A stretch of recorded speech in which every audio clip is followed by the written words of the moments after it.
दोस्तों कहते हैं किस्मत भगवान लिखते हैं, लेकिन कुछ लोग होते हैं जो अपने अच्छे कर्मों से किस्मत को खुद लिख लेते हैं। दोस्तों आज की यह कहानी है दीपक की, एक ऐसा लड़का जो गरीब था लेकिन उसके सपने अमीरों से भी बड़े थे। मिट्टी के घर में रहने वाला वह बच्चा जो रोज सुबह अपने सपनों को अपनी फटी किताबों में ढूंढता था। जिंदगी उसे रोज हजारों ताने मारती, लेकिन वह चुपचाप सब सह लेता। दीपक का घर बस नाम का घर था। छत से पानी टपकता, माँ बीमार रहती और घर चलाने के लिए दीपक को छोटी उम्र में चाय की दुकान पर काम करना पड़ा। स्कूल जाने से पहले वह दुकान पर झाड़ू लगाता, बर्तन धोता और दिन भर चाय की केतली उठाए लोगों की आवाज सुनता। अबे ओ छोटू, 2 कप चाय इधर लाना। कभी कोई उसकी फटी शर्ट देखकर हंसता तो कभी कोई कह देता पढ़ लिख के कौन सा बड़ा आदमी बनेगा। लेकिन दीपक को इन बातों से फर्क नहीं पड़ता था। उसने अपनी माँ से एक बात सीखी थी, गरीब पैदा होना हमारी गलती नहीं, लेकिन गरीब मरना यह हमारी जिम्मेदारी है। दोस्तों वह एक दिन जिसने उसकी किस्मत बदल दी। जिंदगी की सच्ची कहानियां हमेशा किसी छोटे पल से ही शुरू होती हैं। ऐसा ही एक दिन था। सर्दियों की सुबह थी। कोहरे में लिपटी गलियां और ठंड इतनी कि हाथ से कपकपी न रुके। दुकान पर ज्यादा लोग नहीं थे। तभी एक बूढ़े बाबा दुकान पर आए। फटे पुराने कपड़े, पैर में टूटी चप्पल, हाथ कांप रहे थे। बाबा ने थरथर आवाज में कहा, बेटा 1 कप चाय मिलेगी?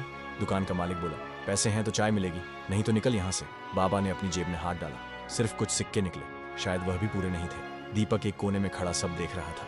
उसकी जेब में सिर्फ रुपए थे जो उसने स्कूल की कॉपी खरीदने के लिए बचाए थे। उसने बिना सोचे वो 5 रुपए निकाले और बाबा के हाथ में रख दिए। बाबा आप चाय पी लो, भूख से बड़ा कोई गुनाह नहीं होता। बाबा की आंखों में आंसू थे। दीपक के पास सिर्फ 5 रुपए यही थे जो कि उसने बाबा को दे दिए थे। शायद कोई और होता तो इस छोटे से काम को भूल जाता, लेकिन किस्मत कभी किसी का कर्म नहीं भूलती। 3 दिन बाद वही बाबा फिर दुकान पर आए, लेकिन इस बार उनके साथ एक बड़ी गाड़ी थी। सूट बूट पहने कुछ लोग साथ थे। दुकान का मालिक हैरान रह गया। सबकी आंखें बाबा पर टिकी थी।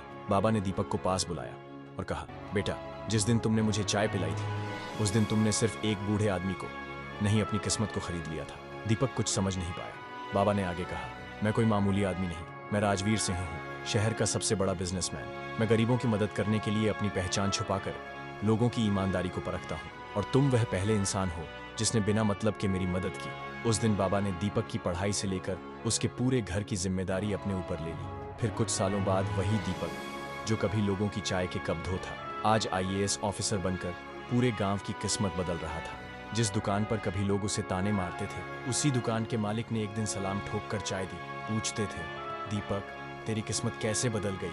तो दीपक सिर्फ एक ही जवाब देता, किस्मत ऊपर वाला लिखता है, लेकिन उसे सही वक्त पर बदलने की ताकत सिर्फ हमारे कर्मों में होती है। दोस्तों अगर जिंदगी में कुछ बड़ा बनना है तो अपनी किस्मत से शिकायत करना छोड़ दो और अपने कर्मों को ऐसा बना लो कि खुद किस्मत तुम्हारे दरवाजे पर दस्तक दे। दोस्तों यह कहानी सिर्फ पढ़ने के लिए नहीं है, ये कहानी महसूस करने के लिए है। अगर तुमने यह कहानी पढ़कर सीने में कुछ धड़कन तेज महसूस की ना, तो समझ लो कि तुम भी वही दीपक हो। बस तुम्हारा वह दिन अभी आना बाकी है। दोस्तों अगर कहानी आपको अच्छी लगी तो इसको लाइक और शेयर जरूर करना। साथ ही ऐसी ही प्रेरणादायक कहानियों के लिए हमारे YouTube चैनल को सब्सक्राइब करें। धन्यवाद।